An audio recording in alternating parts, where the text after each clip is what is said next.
Guys, it's Tom. What an exciting day it's been in the markets. Bitcoin is breaking to the upside. It's playing out the bull case and we're attacking key resistance to the upside. On top of that, there is more bullish ETF news out today. But never mind the whales, there are sharks above us. I'm going to explain later on the video why 72k is the level we have to beat if this move is going to continue to the upside. Let's jump right into it. So price right now hovering around $70,000 or $71,000. As you can see earlier on in the day, attack this 72k level. I'll explain a little bit more about why that is important later on.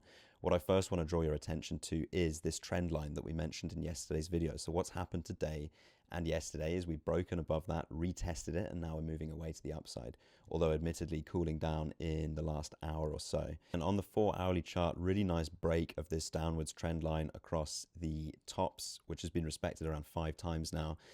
As you can see, this is different to the move back on the 21st of May, where price was quickly rejected down back below that line. Today we've broken above, retested and accepted, although again coming back down to potentially retest now.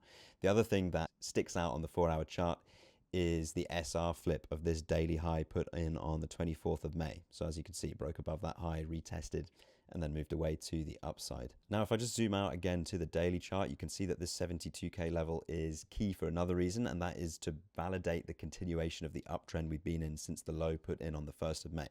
So as you can see, here's the high, higher low, higher high, and now we have to break that in order to continue or to validate the continuation of this uptrend from a technical perspective. Apart from being that, it is also one of the last 2 levels of resistance that we have before the all-time high.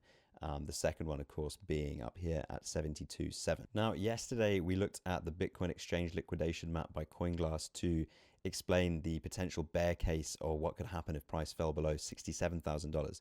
But if we have a look over here on the short liquidation side of the map, up at 72.7, we're looking at about $1 billion of short positions that would be liquidated if price was to move to the upside. Now, what this means essentially is that if price is to move upside and break resistance at 72k and then eventually at 72.7, the resultant move to the upside is going to be really quite dramatic, as all of these short positions are forced out of their positions, in effect being forced to buy to cover their shorts. So apart from market structure and potential short liquidations, we've also had some more incredibly bullish ETF news out today. Yesterday, I mentioned that BlackRock's iShares Bitcoin ETF had exceeded Grayscale's ETF to become the largest spot Bitcoin ETF on the market at $20 billion AUM.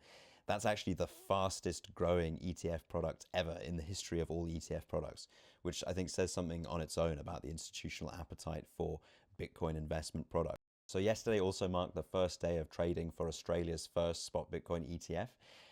And yesterday, the Thai SEC approved Bitcoin ETFs in Thailand. And on top of that, yesterday, spot Bitcoin ETF inflows were the second highest that they have been since the ETFs were approved earlier on this year. And it actually marks the 16th day in a row of net positive inflows.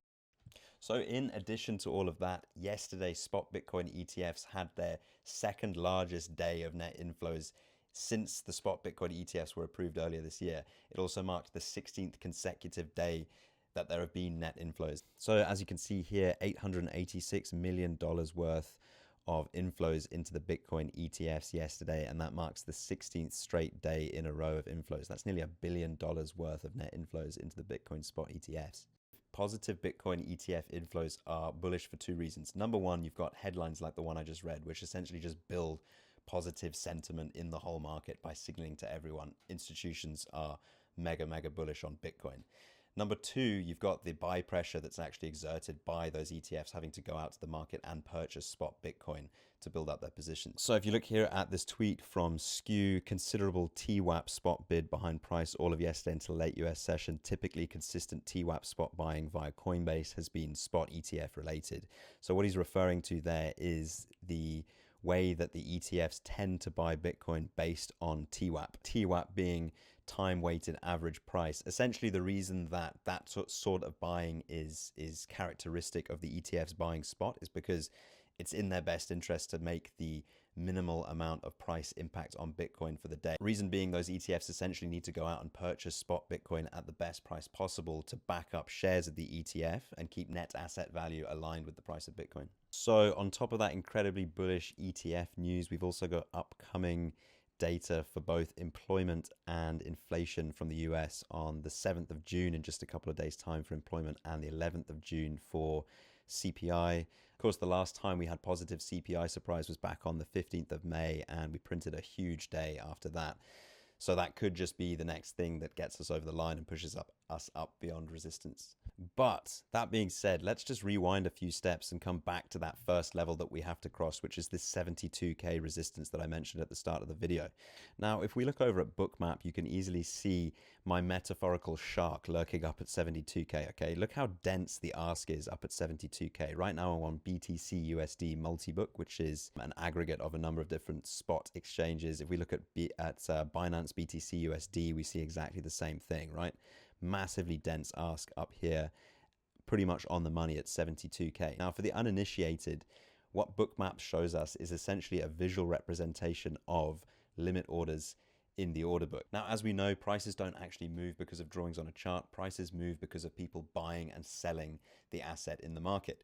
And what looking into the order book like this allows us to do is see what people are planning to do in the future. In this case, people are planning on selling a load of Bitcoin up at 72K. So guys, to conclude, there is an absolute wall waiting for us up at 72K, but I think it's very likely that if we continue to see demand from the ETFs and all of the positive sentiment that goes along with that, we can take on the sharks, if you will, at 72K.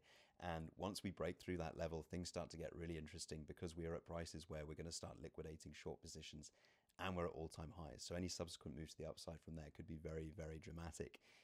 As ever, I do hope the prices cool off a little bit before they go up because I'd like to accumulate more Bitcoin. But in any case, nothing I say should be considered financial advice. This is purely for entertainment purposes. Thank you so much for listening. Plenty more to come. Catch you in the next one. Cheers.